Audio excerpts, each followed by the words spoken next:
So today we're going to talk about On the Road by Jack Kerouac, which is an American novel published in 1957. On the Road, which was Jack Kerouac's second novel, is autobiographical. Often the only divergence between the episodes narrated in the book and real life are the names of the people involved.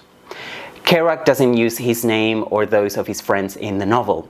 All the characters are based on real-life people, but Kerouac changed their names. This is what we call a roman à clef, a novel with a key. A roman à clef is a novel about real-life people and events, but where fictitious names are used instead of real ones. So I think On the Road is one of the most famous romans à clef in American literature. Because of this, I feel like I should begin this review by talking a little bit about Kerouac and his fellow writers, the Beat generation. So who was Jack Kerouac? Jack Kerouac was an American writer of French-Canadian working-class origin. His full name at birth was Jean-Louis Le Bris de Kerouac. He was born in Massachusetts, but both his parents were French-Canadian. He was the youngest of two children. His older brother, Gérard, died at age 9 when Jack was only 4. Now, Kerouac's first language is French. That's the language they spoke at home, but he started learning English when he was about 6, so I think he must have only begun to speak English fluently when he was a teenager. Having French influenced him as a writer because he read Proust and Céline, among others. Another influential aspect of his childhood is Catholicism. Kerouac was raised a Catholic, and I think both the French language and Catholicism are important in understanding Kerouac as a writer. For one thing, Catholic symbolism is present throughout On the Road. As a child, Kerouac was into movies, like most children at his time, and also sports, particularly football. And this is relevant because it was thanks to a football scholarship that he was able to go to college. He moved to New York City to attend Columbia University, where he continued to play football, but his sports career ended while he was still in college. He had an injury. He then took on different jobs, including writing sports articles for a college newspaper, and eventually he enrolled in the Marines first and then in the US Navy. Kerouac wrote his first novel, The Sea is My Brother, in 1942 while serving in the Navy, but that novel wasn't published until 2011, long after his death. After being discharged on psychiatric grounds, Kerouac tried to rejoin the football team and go back to college, but he eventually dropped out. It was then that Jack Kerouac met a fellow Columbia student, Eddie Parker, whom he married soon after. Parker introduced him to the other members of what would become the Beat generation, people like Allen Ginsberg and William Burroughs. These are the people whom he turns into characters in On the Road.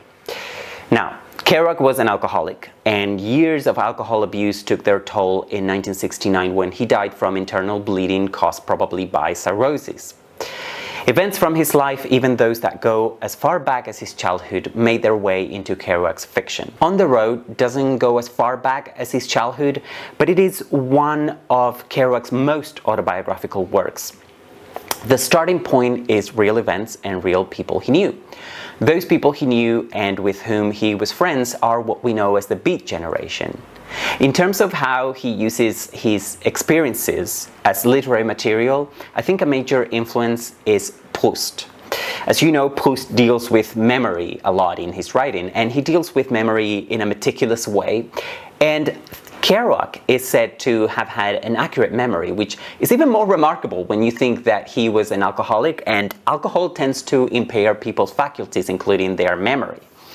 In On the Road, Kerouac manages to reproduce memories with so much accuracy that sometimes it seems like he's making it all up as he goes along. Now, Kerouac uses fictional names for his friends and fellow writers, not only in On the Road, but also in his first published novel, The Town and the City. The problem is that he gives them different names. For example, Allen Ginsberg is Leon Levinsky in The Town and the City, but he goes by the name Carlo Marx in On the Road. And William S. Burroughs is Will Dennison in The Town and the City, but Old Bully in On the Road. Now, it is easy now to see who everyone is supposed to be because you can just Google it. But it was not always that easy, of course. So, okay, why the Beat generation?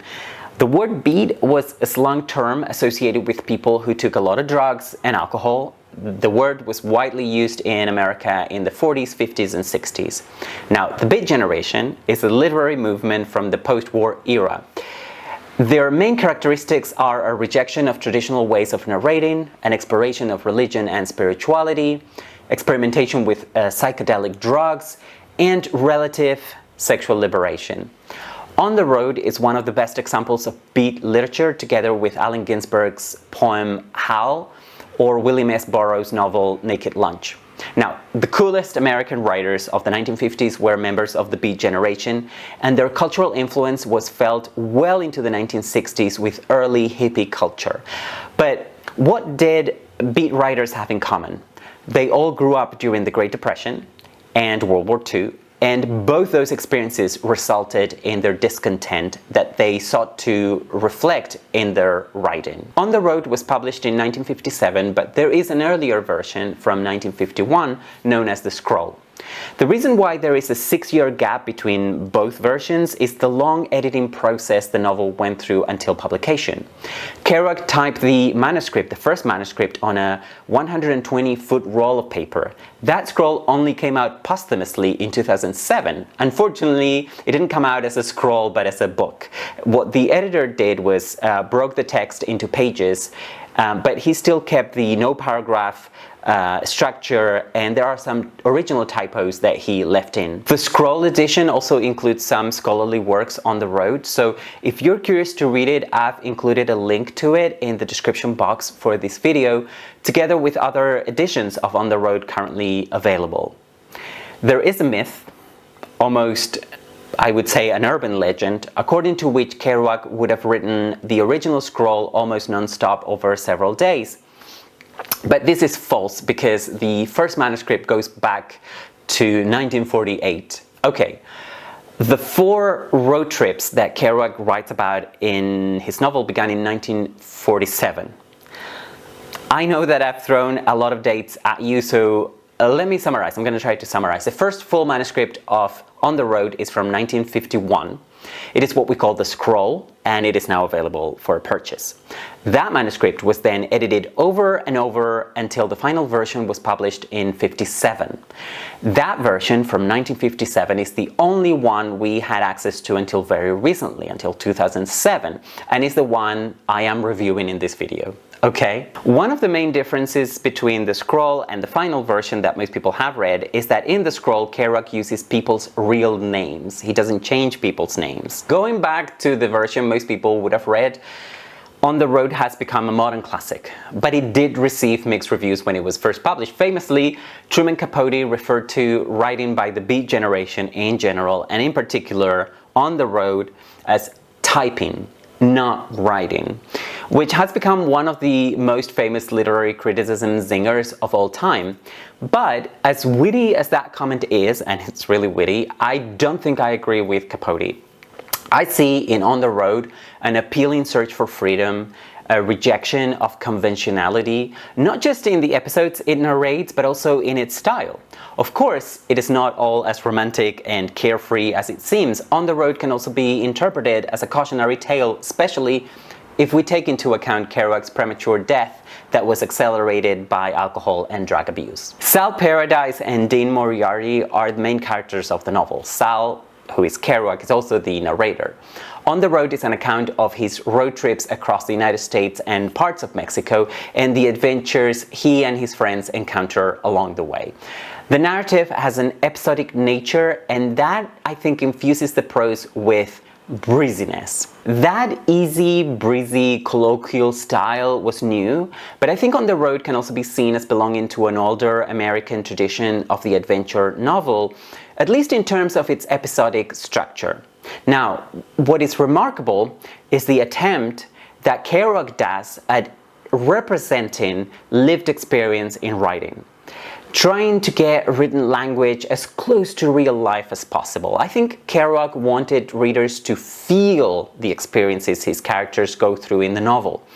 Remember that in On the Road, Kerouac is trying to reproduce events that actually happened and experiences he went through himself. Coming up with the kind of language that is needed to replicate lived experience takes time and a lot of work, which is why this novel was so many years in the making, and this goes against that myth that he wrote it in just a few hours. Now, a negative aspect of On the Road is its misogyny. I think the misogyny that drips off almost every page is particularly noticeable to readers now, and there is a contradiction between this On the Road being an exemplar of 1950s counterculture, while at the same time being so embedded in something as traditional and toxic as misogyny. In the novel, women are just something to be consumed by men. We are, after all, in the consumerist 1950s, and women are just another consumer good to be consumed by men, something to satisfy men's most basic appetites, just like food. Now, that being said, On the Road is one of the most important works of fiction in American literature. You can approach it, I think, as an artifact of a specific time and place if you are curious about the Beat Generation or the US at the beginning of the Cold War, etc. I think the novel, however, stands on its own merits as a work of literature, although it also has problems like its rampant misogyny. I also recommend On the Road if you want to immerse yourself in writing that tries to replicate lived experience and see for yourself how close you think it gets to that. So let me know if you have read On the Road or if you're planning to do so in the comment section below.